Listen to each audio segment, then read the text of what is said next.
हमारे इस चैनल नौटंकी तमाशा को लाल बटन दबाकर सब्सक्राइब करें व घंटी के निशान का बटन दबाएं ताकि सभी नए वीडियो आप तक तुरंत पहुंचे बिल्कुल मुफ्त।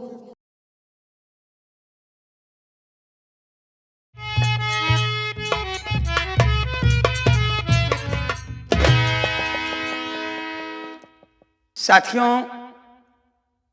आज की रात आप सबके सामने आप सबकी सेवा में हमारे गंगा कैसेट के मालिक पुनीत शर्मा जी के सौजन्य से जो खेल आप सबकी सेवा में प्रस्तुत किया जा रहा है।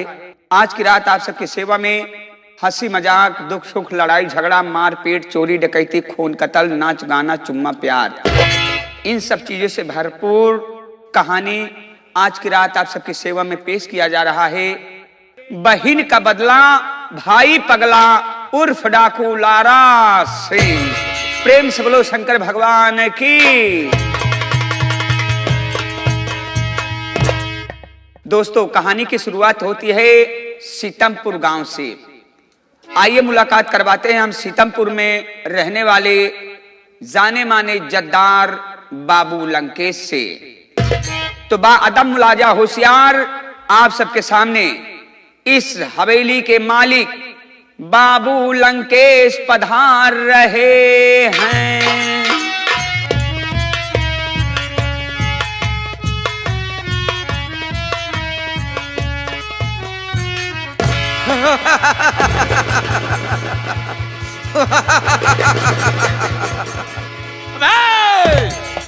जमींदार मैं हूं, जमींदारी मेरी है, ये रैयत हमारी है और ये रिया भी हमारी है।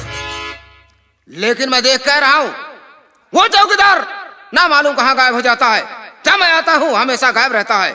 आने दो दाद, उसे मैं अभी बताता हूं, आने दो।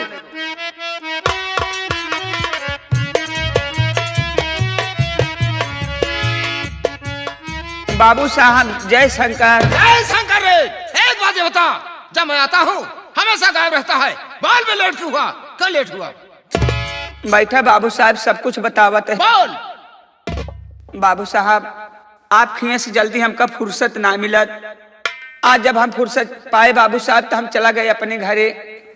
जब अपने घरे पहुंचे बाबू साहब तो हमारे पिताजी कहा था, बेटवा तुम्हारे इतना दिन शादी ब्याह भय हो गया, कब तू अपने ससुरारी ना आ जाता। कम से कम तोरे बूढ़ा फोन करे, हम कर तबीयत खराब बाटे, जाता चला जाता ससुरारी, अपन हाले समाचार लौटा। अब बाबू साहब हम इतनी बात सुने तो सोचत है कि हम भाई कवन कपड़ा पहन के जाए, हमारे कौनो कपड़ा ही ना आए ब्या।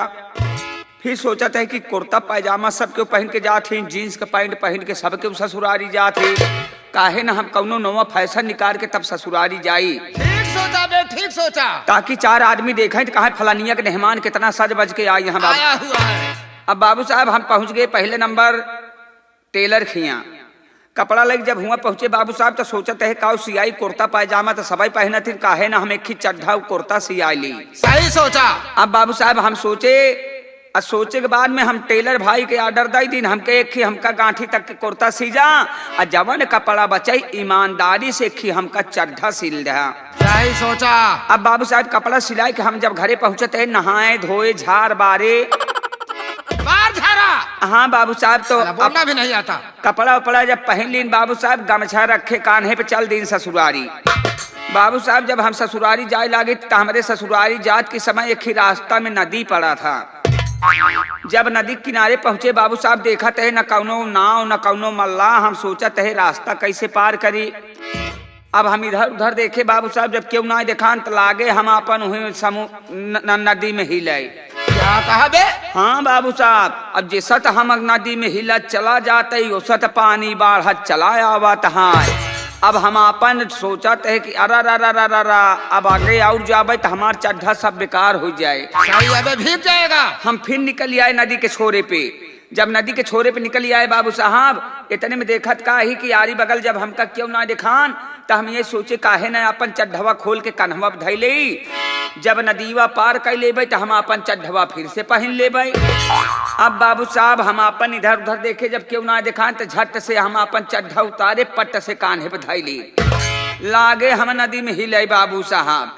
अब जैसा तो हम नदी में हिलत जाते वैसे पानी बाढ़ चला आवत बा। अब पानी बोड़री तक पहुंच गया, पहुंचत छाती तक जब पानी हमारे पहुंचत हम सोचत कि अरे रे रे रे अब मामला गड़बड़ा जाए, काहे ना हम चढ़वा कन्हवे पर रखे रही।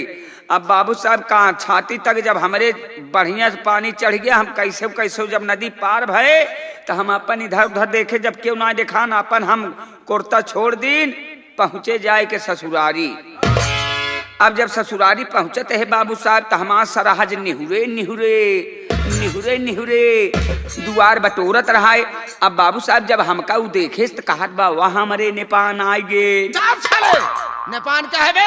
अबे मेहमान आ गए। हाँ बाबू साहब दौड़ के गए, भीतरे से कथरी लाई आए, नीचे कथरी बिछाए के ऊपर कथरी के ऊपर खटिया बिछाए दे। सही किया। बिछाए के बाद में कहा आवा मेहमान बैठ जा। अब हम बाबू साहब नया फैसल में ससुरारी गवाई रहे, हम कहे भाई अपन गर्मी ज्यादा बा, आज हमार सरहज अगर पानी पिए के लेके आए तो उसी हम तावे से बात करब, जब कहे मेहमान पानी पीला तो हम पीबे न करब। अब बाबू साहब इतने में हमार सरहज भीतर में गई और अपन भौंकी में पानी लोटा में गुड़ लेके आई हमारे लगे। भौंके में पानी बे? अबे लोटे में पानी, भौंके में गुड़। हाँ बाबू साहब हमसे कहा मेहमान पानी पीला, इतने में हम आओ न देखे तब हम कहे तोरे पानी में ला गई आग। आज हमारे खिया गर्मी बहुत चौचक पड़त बा। लागे बाबू साहब वही कुर्ता उठाए के हम अपन हवा मारा। इतने में हम हमार सरहजिया लोटवा उटवा फेंक के भागी भीतरा में। खुश हो गई होगी। अरे जात बात अपने माई के बताए कि देखा मेहमान चड्ढा बहुत चपुअस ही आए के आई यहाँ। अब हम सोचा थे कि जब घर में जात बच चल के हम भीतर में अपने सासू के खुद ही चढ़वा दिखाई दी।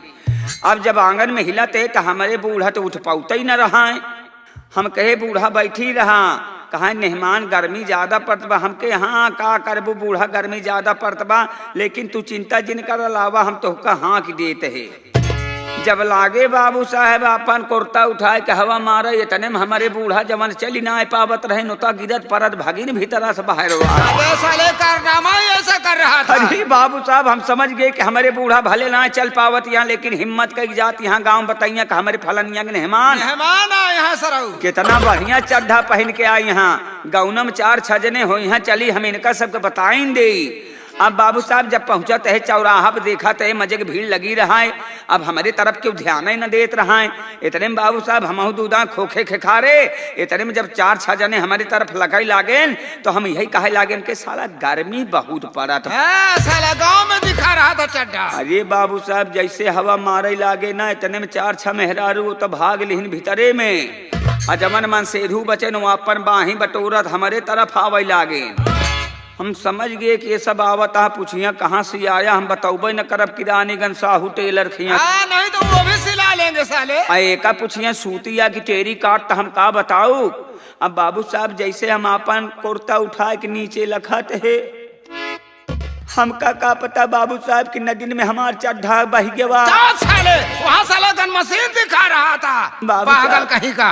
इतने 4-6 जने हमका जब मारे चट से आंखी खुल गई पट्टे से सपने के बाद। साला इतनी देर मुझे पागल कर दिया, साला सपने की बात बता रहा है। हाँ बाबू साहब जब मैं तुझसे पूछता हूँ साला एक न एक बहाना लेके आ जाता है। ये सारी बात छोड़, सबसे पहले आए हुए प्यारे प्यारे साथियों से मेरे विषय में सब कुछ बता दे, सब कुछ बता दे। बाबू साहब मैं आपका नौकर हूँ, आपका गुलाम हूँ। मेरी इतनी बड़ी हिम्मत कहा कि मैं आपके सामने आपका नाम लूं। कृपा करके बाबू साहब इन प्रिय दर्शक भाइयों को आप अपना नाम एवं परिचय बताने की महान कृपा करें बाबू साहब। कोई बात नहीं है, मैं अपने मुखारबिंद से अपना परिचय स्वयं बता दे रहा हूँ। हाँ तो साथियों सबसे पहले आप लोग ये जाने कि मैं कौन हूँ, कहाँ का रहने वाला हूँ, क्या हमारा नाम है और क्या हमारा काम है। ये धरती सूरज चांद सितारे, ये धरती सूरज चांद सितारे सारे यहाँ मौन है। मैं यहाँ का नारायण हूँ, मुझसे बढ़कर कौन है। जिसकी हुकूमत के बगैर, जिसकी हुकूमत के बगैर हवा करती नहीं आवाज है। नाम हमारा बाबू लंकेश डबल नक्शेबाज है। डबल नक्शेबाज है, डबल नक्शेबाज है। समंदर को नाज है, समंदर को नाज है अपनी लहरों की रवानी पर। बाबू लंकेश को नाज है अपनी चढ़ती हुई जवानी पर। और भंडारी लाल को नाज है अपने समर सेबुल के पानी पर। साला समर सेबुल का पानी लेकर आया साला। देख भंडारी लाल। हाँ बाबू साहब मैं इसी गांव सीतमपुर का रहने वाला, मेरा नाम बाबू लंकेश है। मेरे परिवार में मुझसे छोटी एक बहन है जिसका नाम है लंकिनी। मैं अपनी बहन लंकिनी की शादी बादरपुर के सेठ राम लखन के यहाँ किया है, लेकिन वो साला बुढ़ा है, उसकी दूसरी शादी है। मैं उसके यहाँ अपनी बहन की शादी क्यों किया? क्योंकि बहुत धनी व्यक्ति है। हाँ। और ये सोच कर शादी किया क्या? कि मेरी बहन जाएगी, उसका घर बर्बाद करेगी, बर्बाद करने के बाद सारी संपत्ति लाके हवेली में रख देगी। रे भंडारी लाल बाबू साहब, मेरी बहन 1 महीने में ससुराल में रहती है तो 4 महीने मेरे यहाँ रहती है। रे यही नाते तो बाबू साहब हमका कभाव शक हो था। अबे कैसा शक तुझे होने लगा रे? आप कहा था कि आपके बहन 1 महीना ससुरे में रहा थी, सही है। 3 महीना तोहरे लगे रहा थी। अबे मेरे पास रे, मेरे घर पर, आपस के मेरे हवेली में। आपस के नाते कहते बाबू साहब। आपस के नाते कहना क्या चाहता है रे? बाकी हम कुछ कहबे ना करी। कहना क्या चाहता है? साफ साफ बोल। आप कहा था कि आपके बहन 1 महीना ससुरे में रहा थी, 3 महीना तोहरे लगे। हाँ रे, यानी साल भरे में 2 महीने 3 महीने ससुरे में, ज्यादा कह के नैहरिन में रहा थी। सही है रे। देखा आपस के नाते कहते हैं। अबे साले आपस के नाते, आपस के नाते, आपस के नाते, साले कहना क्या चाहता है रे? बोल। बाबू साहब हमका शक होता है कि तुहार बहन नैहरवा में क्यों से फंसी तक। साले कुत्ते, इतनी गोली मारूंगा साले, इतनी गोली मारूंगा ना सारे भेजा छलनी हो जाएगा। अरे मेरी बहन 1 महीने अपने ससुराल में रहती है, लेकिन जब वहां से वापस आती है तो कम से कम 1 लाख या 50,000 रुपए लेकर आती है रे, जिसकी बदौलत आज मैं ऐसो आराम कर रहा हूँ। हाँ। और मेरे इसी परिवार में मेरी पत्नी है जिसका नाम है लक्ष्मी। लक्ष्मी का भाई लवलेश जिस वक्त मेरे यहाँ शादी का रिश्ता लेकर आया था, वो हरामखोर 50,000 रुपए दहेज देने को कहा था। हाँ, 50। भंडारी लाल, हाँ। शादी तो कर दिया, लेकिन शादी में 50,000 रुपए का दहेज नहीं दे सका। और यही कारण है क्या 2 साल का दिन बीत गया, मैं लक्ष्मी की विदाई नहीं किया। और जब तक 50,000 रुपए दहेज नहीं मिल जाते हैं तब तक लक्ष्मी की विदाई नहीं होगी। और ये सारी बात छोड़, सबसे पहले चलते हैं बहन लंकिनी के पास, उससे कुछ खर्चे लेकर के और चौराहाबाजी किया जाएगा। और मेरे साथ चलते हैं बहन के पास। आइए चलते हैं।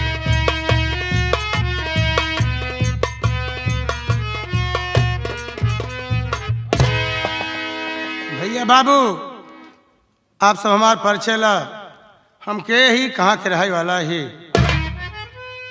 हम बांदा जिले के रहाई वाला ही। हमार नाम लवलेश बा। हमसे छोटी हमार एक बहन बा जेकर नाम लक्ष्मी बा। हमार माई बाबू, हम भाई बहन छोट छोट रहे, तभी दुनिया छोड़ के भगवान के प्यारे हो गए।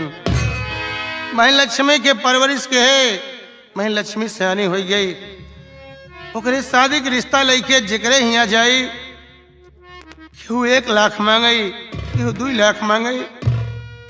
गरीबी मुसीबत में एक पाई जिक्रे जे मनाए बाबू, इतना पैसा कहाँ से दे पाए। निराश हो के सबके बात सुन के घर चला आई, ये सोच के रात दिन आंखें में आंसू आ जाता कि या भगवान, हमका इतना बदनसीब पैदा किया कि हम अपने बहनी की शादी नहीं कर सकते ही। रात दिन सोचता रहा बाबू। एक दिन घूमते घूमते सीतमपुर चला गया बाबू लंकेश की हवेली पर। उनसे कहने लगा, ए बाबू, हमरे बहनी लक्ष्मी के रिश्ता स्वीकार कैला।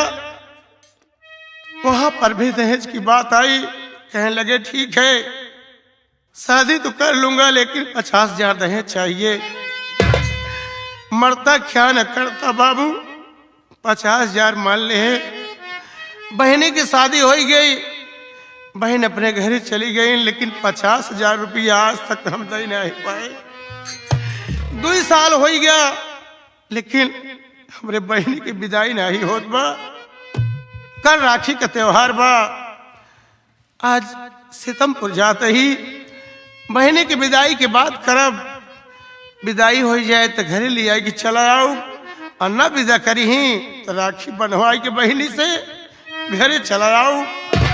हम भैया सीतमपुर जाते ही। अरे भैया लवलेश, राम राम। राम राम भैया। बात क्या है भैया, आज आपका चेहरा उदास बा। क्या बताई भाई, तो का तो मालूम बा कि बहन लक्ष्मी की शादी जब से की है, बहन हमारे घरे नहीं आवत है। हाँ भैया। 2 साल हो गया। 50,000 दहेज के कारण हमारे बहन की विदाई ना होत बा। सही बात है। काल राखी के त्योहार बा। हर भाई बहन राखी के त्योहार में नहीं ही तू ही सोचा कि हमरे बहन होई कि अगर हमरे कलाई में राखी ना बानी हमरे दिल पे का गुजरी भैया। चला आवा चली सीतमपुर बहन लक्ष्मी खिया चला जाए। भैया तू चिंता न करा। अरे बहन लक्ष्मी खिया राखी बनावे बड़े हमहू चला भैया।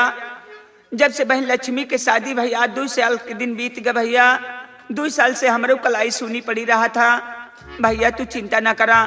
अरे बहन से राखी बनाए के बाद में बहन के दे बरे एक साड़ी या कुछ सामान के प्रबंध करके हम खुद ही आवते भैया। अच्छा ही बताओ भैया, जब हमरे तोरे पास एक पैसा नहीं बा तो साड़ी कहाँ से खरीदे, कहाँ पाया पैसा? भैया जब बहन से राखी बनावे बरे हमारे पास पैसा ना रह गए भैया तो हम मजबूर हो के अपन कोरावत बकरी का बच्चा बेच जाए।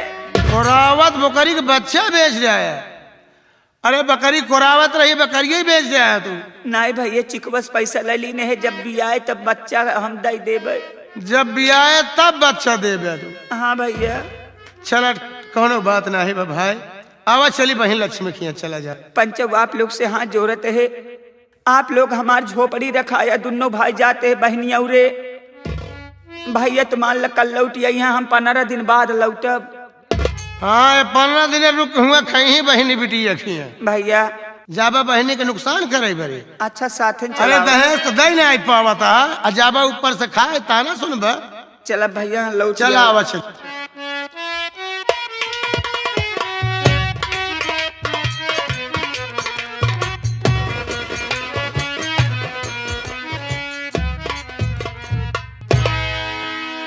बाबूजी मेरा नाम लक्ष्मी है और मैं गांव सीतापुर के रहने वाली हूँ। घर में मेरे भैया है जिनका नाम लवलेश है।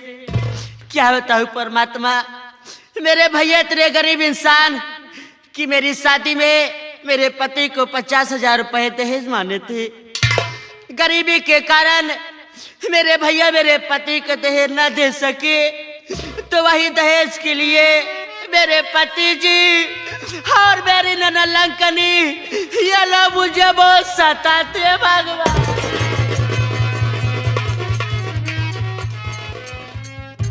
आज 3 दिन हो गया है मैं रात दिन घर का काम करती हूँ। मेरी तबीयत अच्छी नहीं है। मेरी कोई दवा लाने वाला भी नहीं है भगवान। अरे मैं भाजी अपना दुख किससे बताऊँ मालिक? अरे भाजी देवर बात क्या भाजी आंख में आंसू? क्या बताऊँ देवर, आज मुझे 3 दिन से बुखार हो रहा है। मैं फिर भी रात दिन घर का काम करती हूँ। तुम ही बताओ देवर, मेरी तबीयत अच्छी नहीं है तो मैं कैसे घर का काम करूँ देवर? ई का कहती है भाजी? तुम्हार तबीयत नहीं सही बा फिर भी तू घर के पूरा काम करती है? हाँ देवर। अरे भाजी घर के नौकर हम ही, हम पूरा काम करब, तू चिंता ना करा। अब भाजी तोहर तबीयत नहीं सही बा? नहीं देवर। का होता है? बुखार होता है? बुखार हो रहा है। तू चिंता ना करे भाजी, हम जाते हैं डॉक्टर साहब के पास सरकारी अस्पताल जा रहा है देवर। वहाँ जाए के भाजी अपन खून चेक कराए के तब तो कबरे दवा ले। ये कैसी बातें बोल रहा है? मुझे बता कि मेरे लिए दवा लाएगा मुन्ना। तू चिंता ना करे भाजी, बहुत जल्द आना देवर। तू बैठ के आराम करे भाजी। मैं यूं गई यूं आई। ठीक है देवर।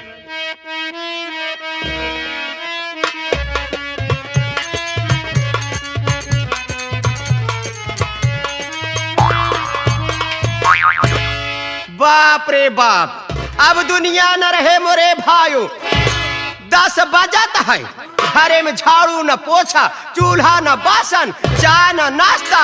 ए दादा की माई बैठ के आराम कर रही है। इनसे कोनो मतलब है न घरे काम धंधा हुए कि ना हुए। घबरा जिन भाई बाप गाड़ो जन्म ये गाड़ो आवत यही तो हर खबर हम ले तो के आराम कराए देते।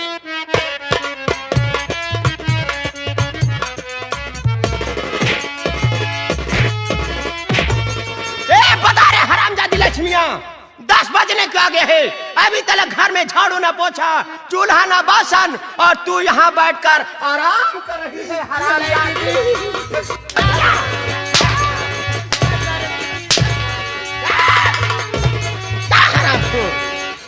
ये बता रे घर का काम क्यों नहीं हुआ? उठ खड़ी हो।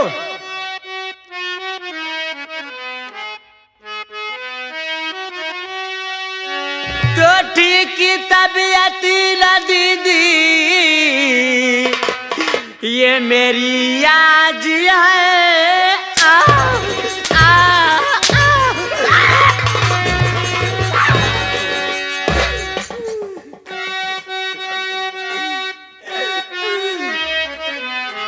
तबीयत नहीं ठीक है तो ठीक की तबीयत न दीदी, ये मेरी आज है, इसलिए घड़ी में खाना बनाई नहीं। 3 दिन से मैं कहती चली आ रही, कोई लाता हमारी दवाई नहीं। तोरे दीदी आए बाबू,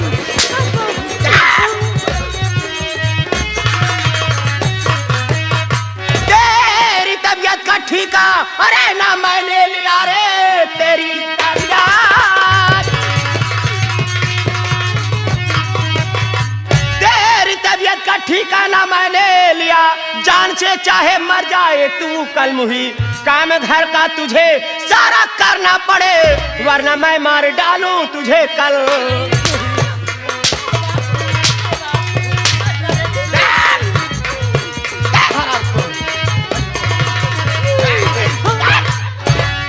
हरामजादी कुतिया, जान से चाहे मर जाए सारा काम तुझे करना पड़ेगा, करना पड़ेगा।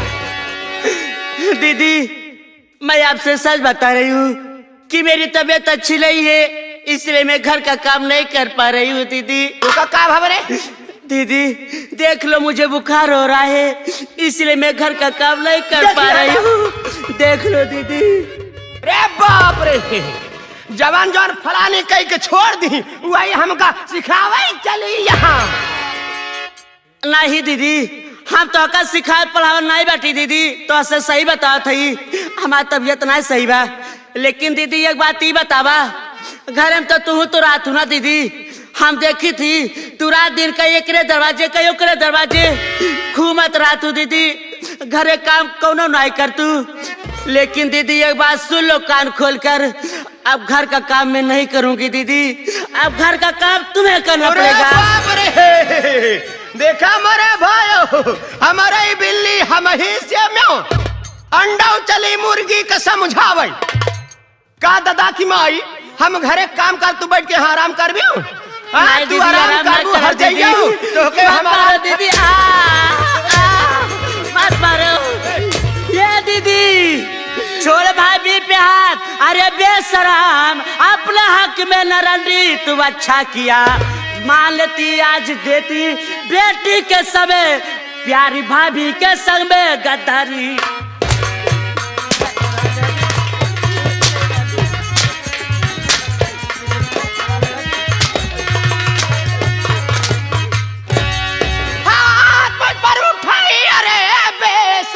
अपने हक में कमी नहीं नया चाहतिया, जान से तुझको मरवा डाली अगर नाम लंकनी ने अपना कहलाऊं। नहीं दीदी बात मारो दीदी, आए बाबू बात मारो दीदी, बात मारो आ जाओ, बात मारो दीदी।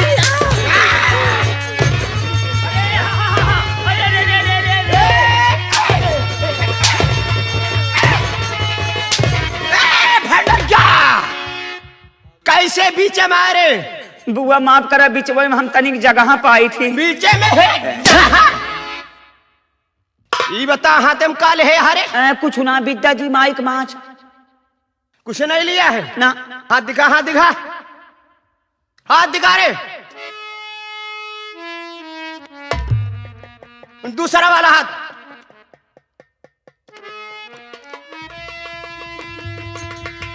इसमें क्या चिपक रहा है रे? मोहब्बत के लाशा।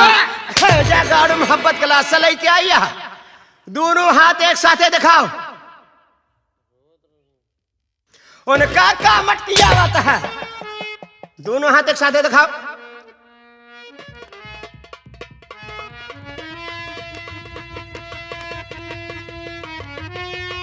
अरे वाह, ये झंडू बाम, ये सीरप, ये सब किसके लिए ला रहे? बुआ भाऊजी की तबीयत खराब रहा, भाऊजी रोवत रहे, हमसे देखा ना गे बुआ। बहुत माया ना अपनी भौजी का। भाऊजी हम बहुत माया था। कैसे तो है का माया थे? भाऊजी हाँ? हमका अपने बेटवा की तरह माना था। अच्छा, तू कैसे माना था? हम अपने भाऊजी का अपने मेहरारू की तरह मानी थी। भी ले गई भगवती के गाड़ू इनकर भौजा इनका बेटवा माना था, ये नदी के गाड़ू अपन मेहरारू माना था। बुआ भाऊजी जब रोवत पहले तो ही बताओ दवाई के कर भरे लेके। भाऊजी बरे। अच्छा, पैसा कहाँ पाए? पैसा ना रहन, डॉक्टर साहब से उधारे लेके आवते हमके बुआ यहाँ पैसा वसूल ले। अच्छा, बुआ से पूछ के करा?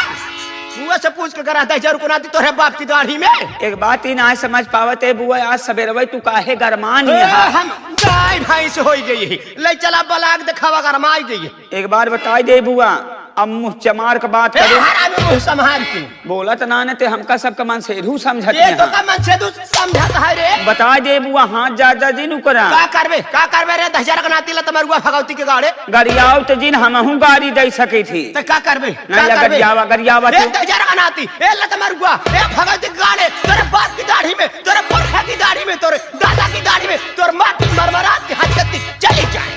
इतनी लंबी चौड़ी हमका गाली देती आप तू गरियाव रंडी हर जाई बेस्या तबई तोर भतार हमका राखा। बाप रे, हमार भतार इनका राखे कवन गाड़ी सीखे हारे? हम कहते इनका रोक ले, गाँव वाले नहीं आज या घर में लाठी चले।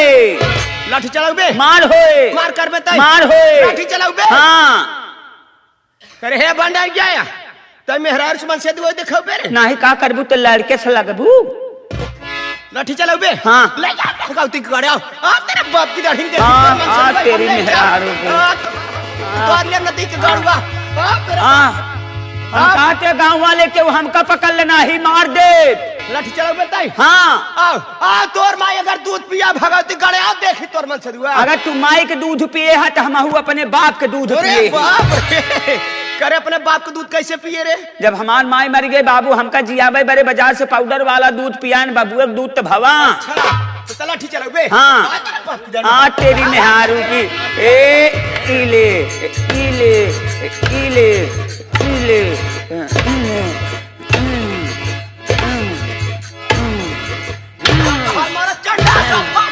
अरे तू का मारबू तो कर हम खुद निपोर दे। इले इले ए इले न मार पाव लाठी फेंक के मारब।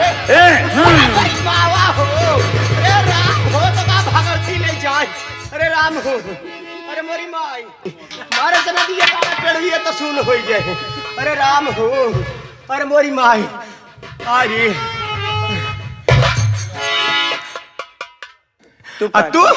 तू भतार गाड़ा के बेटिया भतारे से मरवा के मुस्की मारे तो जाऊं।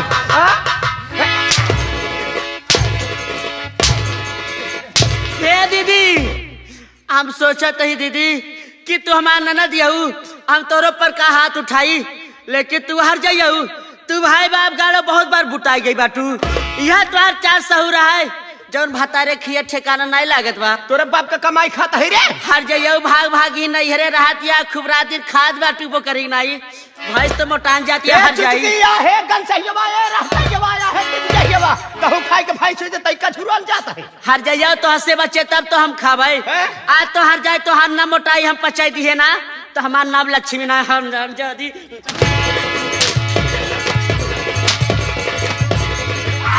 हरामजादी लक्ष्मिया, तू नागिनिया को पर हाथ उठाकर अच्छा नहीं किया है रे। सो तू ही नागिन को जगाया है। मैं वह नागिन हूँ जिसे डसती हूँ तो पानी नहीं मांगता है लालटेन जलाई। हरामजादी कुतिया, मेरे ऊपर हाथ उठाकर अच्छा नहीं किया है। मैं तो जा रही हूँ रे, लेकिन तुझे कल का सूरज नसीब नहीं होने दूंगी लालटेन जलाई।